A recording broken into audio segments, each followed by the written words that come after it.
what you just saw was over 1 million people across the country, France that is, protesting President Emmanuel Macron's decision to raise the retirement age.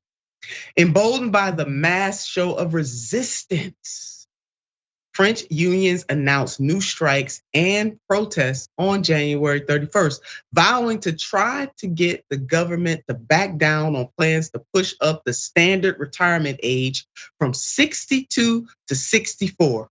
Macron says the measure, a central pillar of his second term, is needed to keep the pension system financially viable, but unions say it threatens hard-fought workers' rights. You better believe that. Now listen, America. And Mike, I want you to come in on this earlier. America, the man is raising the age from 62 to 64, and the people of France took to the streets. What is it going to take for us to take to the streets over the foolishness and mayhem that is going on in the United States of America? The French know how to do it. Mike?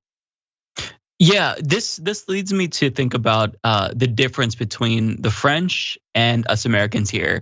We're reactive, they're active, right? So we wait for the bad thing to happen and then we react sometimes. Whereas they try to stop it from getting that bad in the first place.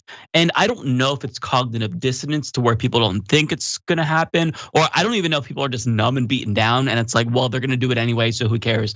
But just to see everyone take to the streets, it's really inspiring because we're talking about a retirement age of 62 to 64. In the United States, like my father-in-law is trying to retire currently, and he's trying to get that done by like 67 or before 70.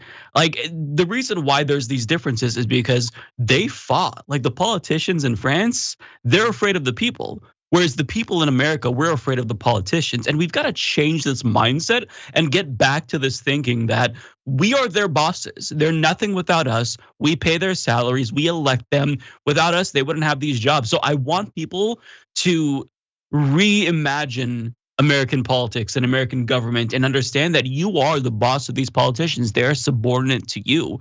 And so you can be that boss that's just never satisfied and constantly question them, hold them accountable.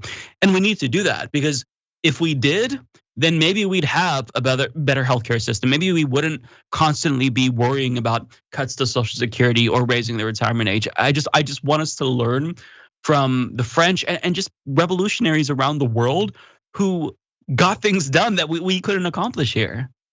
There it is. And I mean, 62, 64, I mean, you still spry as heaven.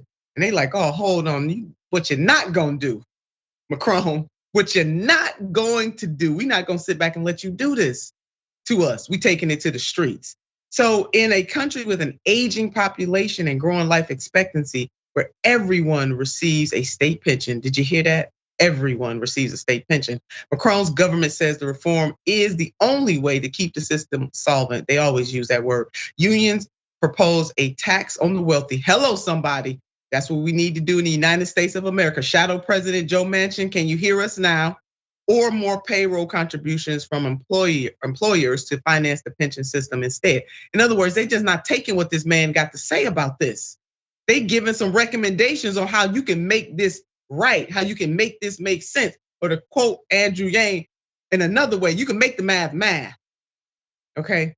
By doing the right thing on behalf of the people. The French ain't playing with these people. And this isn't the first time the French government has met resistance to such policies. Overhauling pensions has long been a controversial issue in France, with street protests halting reform efforts back in 1995, not that long ago.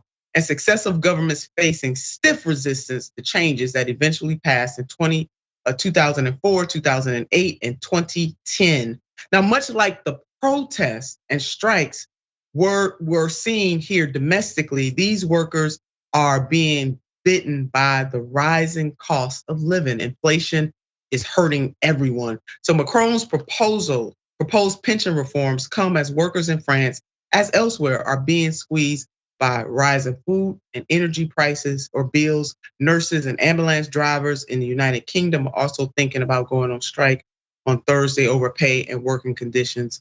So this is just what it is, and it's happening all across the world. Workers of the world unite.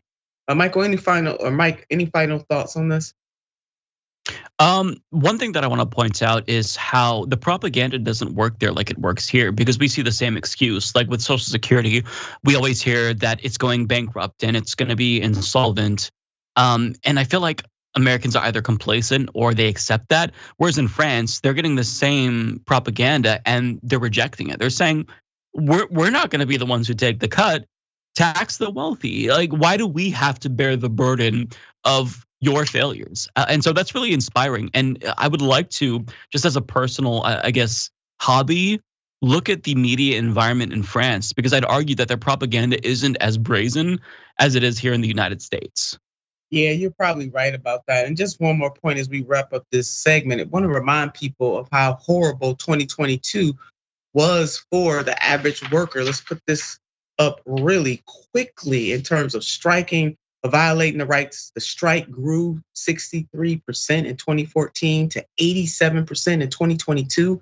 Violating the right to form and join a trade union grew from 58% in 2014 to 77% in 2022. And workplace violence grew from 12% in 2021 to 26% in 2022. And this is coming from the World Economic Forum. Man, we got a whole lot of work to do. We need to get on it. France, y'all do y'all thing, baby. We got solidarity with you. Hopefully some of that will rub off here in America.